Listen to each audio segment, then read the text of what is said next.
All right, isn't that pretty? Thank you very much for coming to this presentation. I'll just give you guys a quick run through as I again learn how to navigate this on my iPad. So here is my short bio on volunteer and mentoring history, just in case you were wondering if I really knew what I was talking about. I didn't want it to be a surprise, but at the very bottom is really when I joined back in Austin. I lived away in Oklahoma for 30 years and then came back to Austin, Texas to be closer to my family who had migrated from San Antonio, Texas here. And during that time, I joined Visa and happily have been a mentoring pillar chair for that group for the last 3 years. I volunteered several years with Breaking Glass. And then last year, moved from Breaking Glass to Austin Women in Technology. So this is my second year. And again, I wanted to add in my current age of wisdom here. So nobody would think that I didn't practice what I was preaching here a bit. So I'll just get started. But again, please connect with me on LinkedIn later. I'd be happy to share content, share conversations about what you're thinking about, and get more specific with any sort of questions that we might not be able to address here. So mentoring for me is built on our connections from networking. So you really don't end up with one without the other, which is why we expanded our mentoring pillar to include networking officially this past year at Visa. And just like I put in here, for us, mentoring is a need for advice, a help in a particular area that might be formal or informal. And then networking is, well, how do I go about meeting people if I don't know anybody? And we had a lot of people in our organization that were kind of in that boat. They didn't know who to ask for help. They didn't know who to reach out to. And we had a formal mentoring program pretty predominantly at our official headquarters in Foster City, California, but that's not in Austin, Texas. And we all know if you've ever been new to Austin, it's not the easiest place to expand your network in. But that's why I love Austin Women in Technology here, because it really makes this easier. But connecting together is part of our human condition. And during COVID, we've all had to navigate new ways of connecting with others. We're all going through different experiences, but I do think this has been kind of the lifeblood that we've been able to connect virtually, even if we couldn't be in person, and more safely too. So I'll go in, why should we care about this subject? In the last call, we had several people who were stuck on the why their organization should care. I covered that last year quite a bit. So I'll include in the documentation last year's presentation about why should you have a mentor program? Why should people be mentors? And for me, this kind of summarizes it all. And I was fortunate enough to hear Les Brown speak in Tulsa, Oklahoma, about 7 years ago. And he's a phenomenal speaker if you've ever seen a video of him. But his main point, which are many, but the one around this really helped drive it home for me. Helping others achieve their dreams, and you will achieve yours. So that to me is the foundation for why does mentoring and networking matter. And if your organizations don't know why they should grow other people through these types of events or activities or functions with their work time, that studies have shown that organizations are the ones that benefit the most when their employees participate. For 14 years, Gartner studied major areas and came to know that retention increased for both sides of the house, people being mentored or mented, by 20 points or more on their scale of 1 to 100. The salaries increased more than 20 points for both, and participants were 5 times more likely to be promoted. So if anybody is wondering why they should care, I think these are major numbers that should help convince them. So that's my why, and I think we should always start with why. But here are all the different programs, and sorry if this is a little bit small on your screen, but I wanted to lay out all the different various events that I have been a part of in the last 4 years. And they all have their own pluses and minuses. They all have their own reasons, but they've been very exciting to have these different types of programs. So things don't get stale for me, because we can always rotate when we can be back in person. a little bit more about some of the styles. But we've had to add some more virtual elements to our conversations in the last couple of years that have expanded our thought process on what was possible. So when I'm thinking about a program, what kind of program to set up, I start to think about size. How big does this program need to be? What are we trying to focus on and accomplish? Does it need to be a formal program or informal? And more recently, my particular group has struggled and managed to think more about open versus closed programs. Meaning, do we have people sign up by a certain date, or we just have people join if they can? So the latter is more of an open concept than a closed concept. Pardon me while I open the door for my dog. Okay. So sorry, they're worse than 2-year-olds. So any questions about the different style of programs, or do you not see something that maybe, you would like to address as a part of this conversation?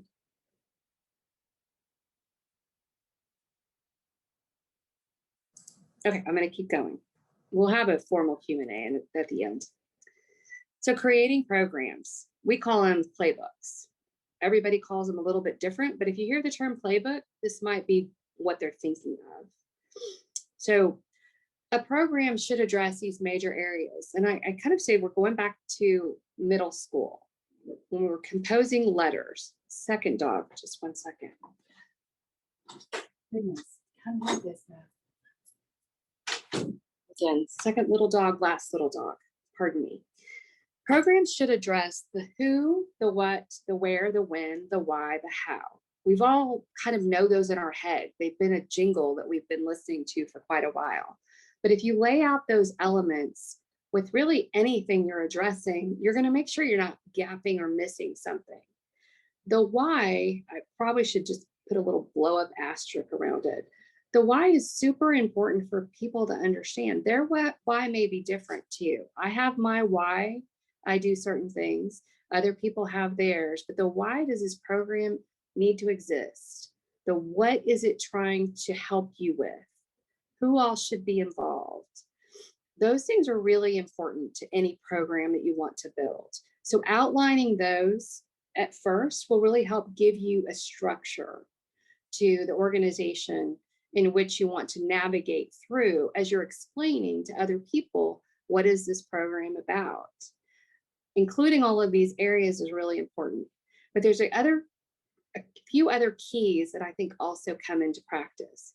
A backup plan. Let's say you had a panel presentation and you plan on having 4 panelists, but one panelist gets sick. Do you want to have someone else step in? Or do you want to just allow the 3 panelists to continue and strike them from the list? This is part of the backup plan. For me, I was curating a virtual circle event, and I didn't want a room where people were going onto these breakout room sessions like we're in now. I didn't want a room where there was going to be more than 6 to 8 people for the conversation.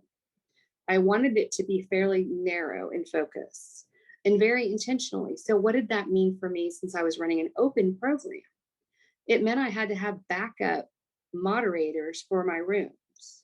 I didn't know how many people were going to show up, but when I get there, I can see how many people have joined. So it's a little bit more planning, a little bit more structure on the back end, a lot of flexibility on the volunteers, but ultimately it ends up allowing people to join if they can. And there's a lot less stress to what I call this open style. And people seem to be very happy about it. And then practice. If I were to give you a great structure of a formal process program, what we've gone through to prepare for tonight would be exemplary. There was lots of documentation, lots of notifications, reminders, practices, check-ins, and ultimately the practice helps everybody that's volunteering feel confident about what's going to occur and how do they feel ultimately ends up influencing the experience of the participants. So does this, again, I know it seems a little elementary, but we tend to forget a few of these elements. Even when I'm outlining emails, I'll get pretty specific about this. So I'll even show you an example of that. So any questions about the contents of a program? I'm going to keep going. So virtual circles. This was a playbook that we recently had an experience with, and we're doing it again. It was pretty popular. It was very specific. We are putting people into the rooms that I mentioned, and I'll show you that playbook. So I'm going to give you that example here after I talk about the next slide. That's one. The networking chats. This was a prodigy of our coffee chats that we had as a group. And we went out and we solicited input via a survey from our members, local members in our networking team at Visa. And they said they wanted more networking opportunities. And that was where the idea of the one-on-one networking chat was born. Now that we could have breakout rooms, which for us at Visa didn't start until January when we allowed it, because we have a lot of security protocols to go through. So they allowed the breakout rooms. It started, I believe, with teams in October to come into Visa to formally be used, and we were able to utilize them for our networking chats. So I'm going to give you an example of what that looks like. So sorry, this is a little bit small on your screen. Possibly I'll make it bigger. So the networking chat goes like this. And again, you'll see the structure, the when, the where, the how, the what. People know the why because this is why we started them. So that's pretty obvious. And then we give them a tentative Outlook calendar for everybody in our organization. So they don't have to respond. The option to respond, do you accept or you deny or tentative is not required. So we're looking for no response. It just lands on their calendar. And people, when they join their calendar in the morning, if they have the time, typically they'll join. And then we give them a subject and a purpose statement. So the agenda is outlined in our calendar. And the first 5 minutes, we all join in to the same room, just like we started here. And we'll have a conversation about what's coming up. What do we want to bring their attention to? There are those that might have joined. And then we'll let the person who's running the event, because we rotate that as well, with an icebreaker question. So they can choose to, the last one we had was, what's your favorite place in Austin to walk? Share that for 2 minutes each. And then the remaining of the time, there'll either be a conversation like starter, who was your favorite boss and why?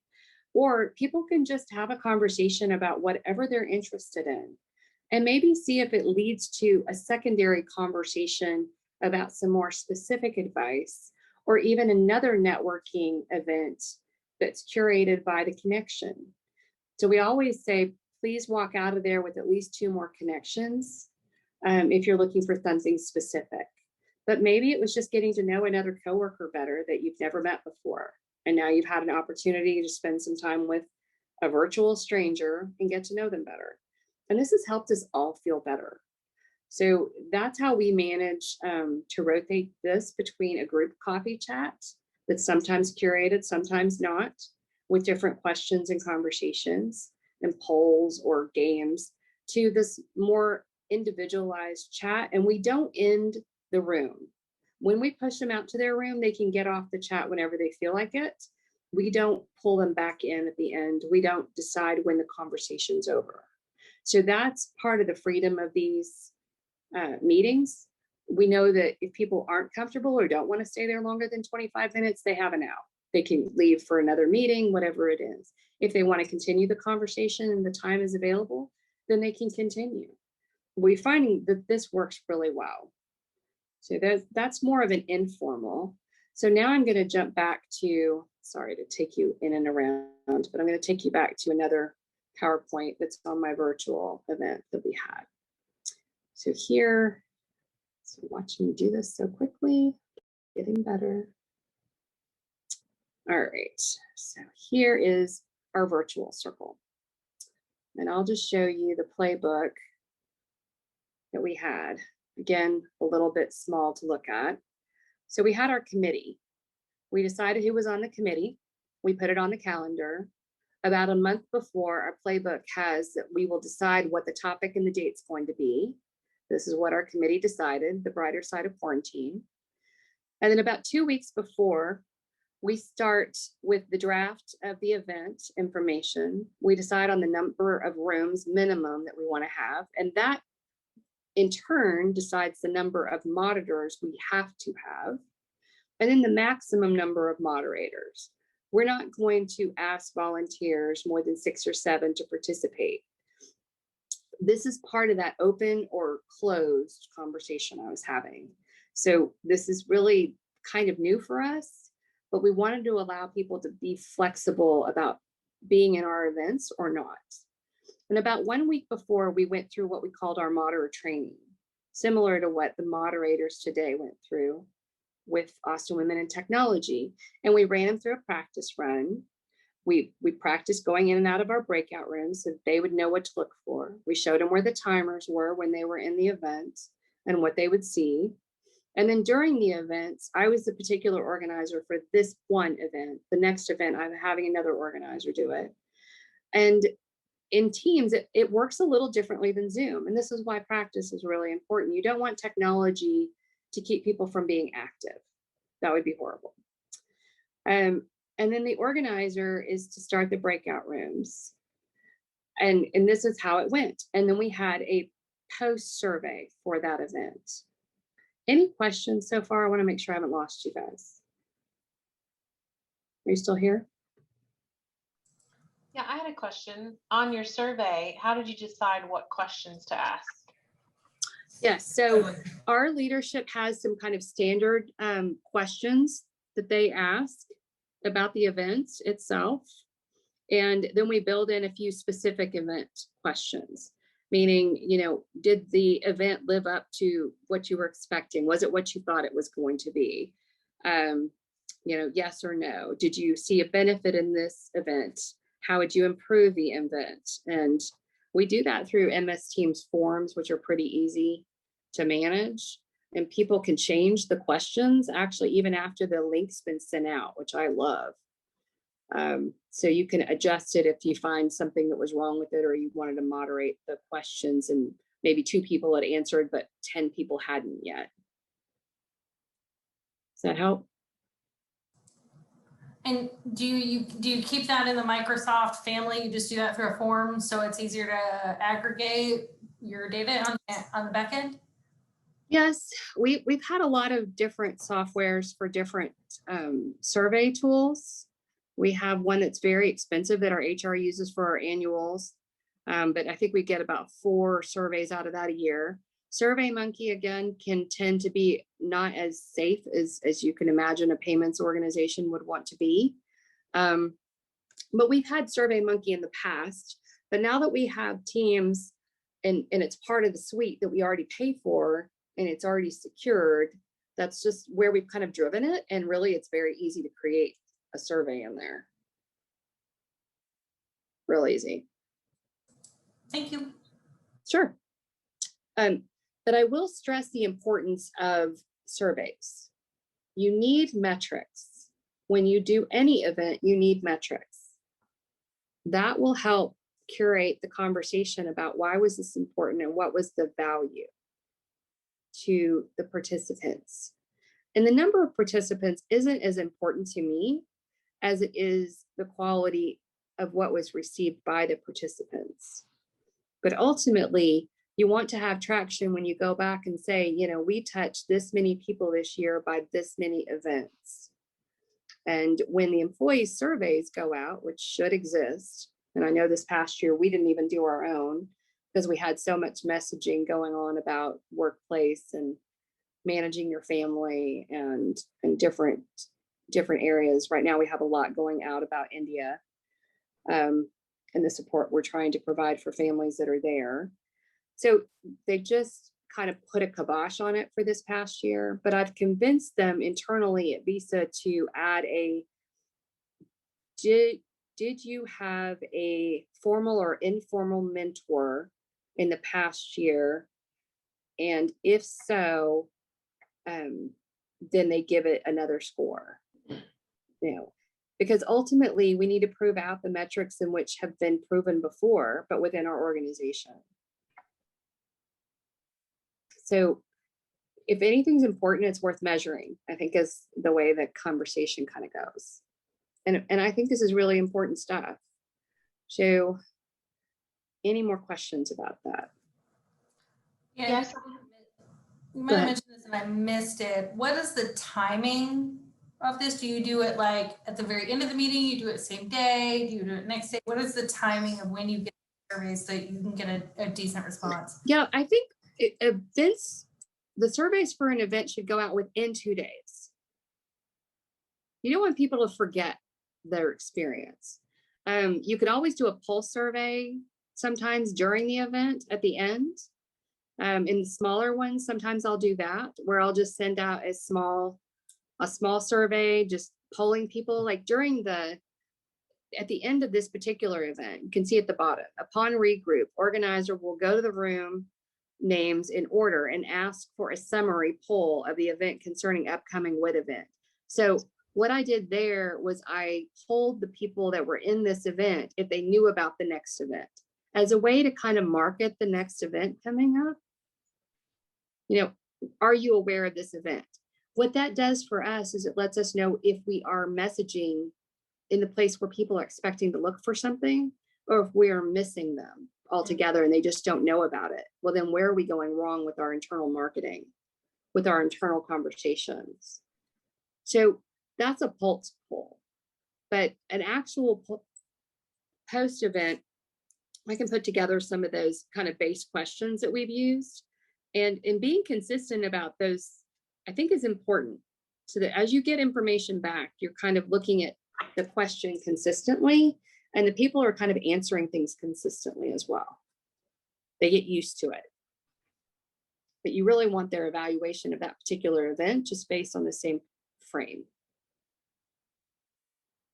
Any other questions about surveys or measuring?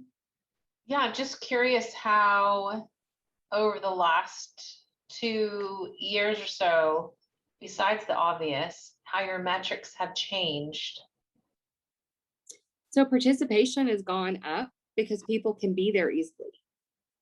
You're not trying to navigate to the cafeteria at a certain time when you had to get off a meeting in building 2 to go to building 3. The physicality of everything before made things harder to get together, to have a conversation. We learned how to have authentic conversations on 2 screens. Now, it doesn't feel as nice and warm and fuzzy as being able to shake somebody's hand, you know, or get all of the nuances of the way they're sitting, or, you know, when you're trying to present something, you're not really seeing their face at the same time, or if you are, looking at yourself is very unnatural. So if you can turn off that feature in whatever, you know, structure you have, we can't in Teams. We can't turn off the self view, which makes it nauseating to be on screen. So, and very, very draining. There's been a lot of studies on that too. But ultimately, I would say it's driven more adoption because it's easier. But we're all still missing that people side of things. Like we miss being together. We miss celebrating. We miss our little wine bar before and after. We miss so much in person that the trade-off, you know, your numbers might be better, but is the quality the same? Does it feel the same? I don't think anything can replace being next to another human being. But the messaging, the conversations, I have a lot more of them now. And they're easy to schedule. So just as anything in life, there's pros and cons to everything. That answer it? It did, thank you. Sure. Okay. Next slide here is spelling out what the role is of the volunteers is really important. So I literally tell them, you will sit and stay in your virtual room during the duration of the event. You won't leave. When I put you in the breakout room, you stay there until I close the whole thing. And then the moderators might need to ensure the conversations are kept on track, just like ours is here. A pretty critical step. If you think you can moderate and talk at the same time, beg for a volunteer. Find somebody to be in the room with you. Try somebody to watch the questions, to allow admittance if you've got security in your rooms, if for external people trying to join, whatever you need to do. And then keeping track of what's said or notes including pictures. Like for us in this event, we wanted to reshare at the end from the major group about what was the brighter side of quarantine for this group. So that's how we express the role of the moderator. And then in here, this was the actual agenda that we were following. This is what we posted in the context of the email that went out to the members. This is what we put inside of the calendar appointment, because no calendar should ever be sent without an agenda. And that's a rule I learned from my former boss. She said, if you ever book a meeting with me without an agenda, I just won't join. So don't bother. And in here, we spell out pretty clearly what's going to happen so that people know what's going to be a part of this agenda. And then at the regroup, we also let people know that the polling was going to be anonymous. So when we put people back in this event, there was a journaling circle event too, because they reused this. But in this event, we weren't going to tell who said what from the individual circles. We wanted the circles to be a safe space, but the moderator was going to come back and summarize kind of what was shared about this brighter side. And then this is my favorite part. This was the picture we decided to use. We wanted to have something that people would focus on that naturally you just couldn't help but smile at. We all have some pretty horrible stories about quarantine and what we missed. But we wanted this conversation to be about what was the good side of this. Let's try to have some conversation about that, because we've had a lot of conversations that were pretty heavy just doing life together during quarantine. And who could not smile at this pineapple, which is free marketing out there, by the way. Anybody can take it and reuse it. And there's tons of really cute pictures out there. If you look at pineapples in images, you'll see an array of what they've done with this pineapple. But you just can't help but smile. Just like me in my old convertible. I can't get in that car without smiling. It just can't happen. So we said, just show this on the screen as people are talking. Just give them something to focus on. And if people go to their darker side, we're really trying to lift each other up, because this has been super tough. So I had a lot of great things to share. It's not in this slide deck because I didn't include it, but I had a virtual wedding for my son, and we had the birth of our granddaughter, and it's all been virtual. But all of my family was able to be there. So everybody was participating the same way. We all had the same experience with the wedding. So that was really great. My son graduated from college, from nursing school at OU, and he was moving to Chicago. So we got to celebrate his graduation. We built him out this really great deck in Canva, which is freeware. My cousin and I designed his graduation party and got quotes from all the family and put pictures in there of him and kind of curated our own party. So we got really creative, and I think that's another thing that's been brought about from all of this. So that's just one example of one deck that we've created. I've got more. So if you're looking for how to create something specifically for your organization and you need some help or you don't know where to start, I'm happy to help you in any way I can. So any questions? I have a question. Are the events limited to the team members you have in Austin, or if not, how do you manage teammates in different time zones? So they are limited in Austin because it's an Austin group. We've had some people who have left Austin who have continued to join and participate with our events. So I won't say we've restricted it. Have you ever done a progressive birth dinner party? Yeah. So progressives, it's everybody in the neighborhood, right? It's a walking party typically. And if you move out of the neighborhood, you're not going to the progressive anymore because nobody wants to drink and drive. I'm sorry, this may be TMI, but that's how our progressives go.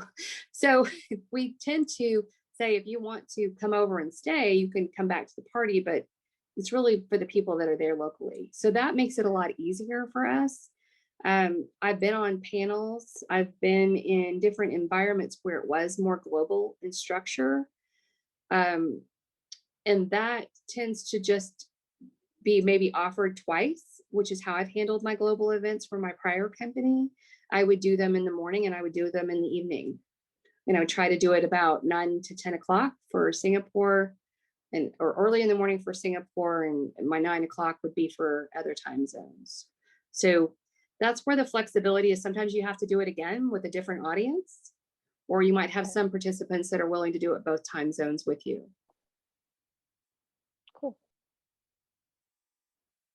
What else?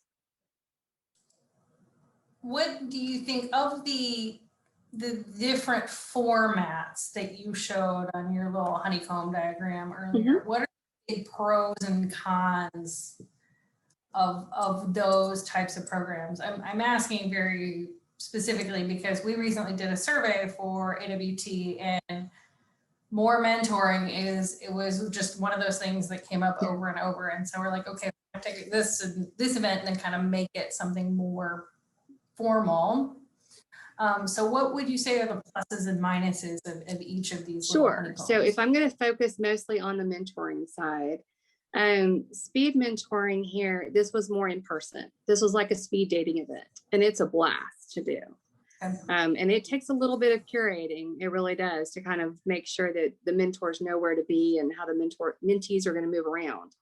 The virtual networking one that I showed you at the end, super simple, super easy to curate. You just start out with everybody in a room and kick them out and put them one-to-one. So that's probably the least formal of all of them. Flash mentoring was somewhere in between, where you pull people in and out to have quick conversations with somebody else.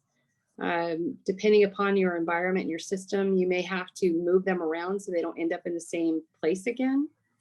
So that could be a little interesting. Again, virtual typically, not necessarily in person, but you could do Flash where you're moving people around to different rooms, where one person stays and the other person moves around. Flash mentoring is a little different than speed. Speed was more like a timed event, but less curated. Flash was a little bit more curated, where people were told what to talk about. And the subject changed while the people changed. Speed mentoring could be whatever that mentor wanted to talk about. So if this was a mentor who felt really comfortable talking about expanding your network, then that's all they would talk about. So when you went to them, kind of like, a date, they just talk about themselves. So that was a little bit different. Where Flash mentoring, the subjects changed. So it's not really a pro and con as much as it is just breaking up the monotony and not having to structure it so much. None of these had to be paired ahead of time, which is what I love. I think pairing people takes a lot of time, and it's really difficult to do. If people want to be paired on a certain subject matter, then that's where the virtual circles or this type of event where we have more virtual groups work better, because you get to choose the subjects you want to hear about, and the mentor gets to curate some of the content ahead of time. It's not such a surprise conversation. Does that make sense? Yep. If we get a lot of requests for, I'm looking for a mentor in X subject, and then the next person wants it in Y subject. And that's part of the reason that we've left it with this event as opposed to doing a more paired program, because you have to be able to find somebody who is comfortable mentoring on that side of things, and somebody who is willing to learn from that. So how do you handle people who are looking for specific types of learning from a mentor situation? So in the past, we've put out a survey to all the people that were in our leadership group in the organization and asked them, would you be willing to be a mentor? We narrowed them down to a group. We had about 100. We picked on people that were a certain level and above. I kind of questioned whether there was a huge amount of value in that, but people thought so. So we did. And then we turned around and gave them subjects to choose from. So if you were to rank the subjects of these, maybe the people wanting a mentor gave you 5 subject areas that they were prioritizing. So then you turn around to the group of mentors and you ask them, who's comfortable having this conversation? Who's interested in talking about this topic? And you have those mentors who've already held their hand up say, yes, I like that subject. And typically they do balance out after a certain number of numbers. Just the stats work. If you get, I'd say it's probably, if you have 3 subjects, you probably need to be at least 20 people to choose from. And then it kind of grows from there. The number of subjects, you'll have to grow the group. It's a reverse engineer process. And that's why it takes more time. But you might get some pretty well-rounded mentors that are willing to talk about lots of different things. But they tend to have kind of 3 or 4 things that they're really interested in talking about versus what you're asking them to talk about. So the passion won't come through the same. Okay. Does that make sense? And so it's kind of like a game of cards where you're kind of going, okay, who wants to teach on this subject? Step forward. And you can have a reverse approach. You can say, okay, you've held up your hand. You'd like to be a mentor. What are your main areas that you like to help others with? And then you can have them pile out a list of things they're willing to talk about. And then you can have the mentees choose from that list and prioritize that list of what's most important to them. Yeah, so And that's you're gonna do another something way like that. You to- kind of essentially got to decide, is it mentor or mentee driven kind of program? Exactly. And at the end of the day, everybody that's a mentee or a mentor, they all get a different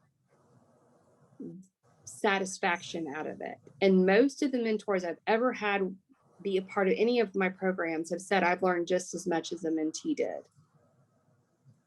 So it's, somebody has something to share, but they have something to learn. The questions, the curiosity, the same thing I told my son, you don't know what you don't know until somebody asks you a question or you're trying to help somebody else navigate the situation. Then you'll realize where your gaps are.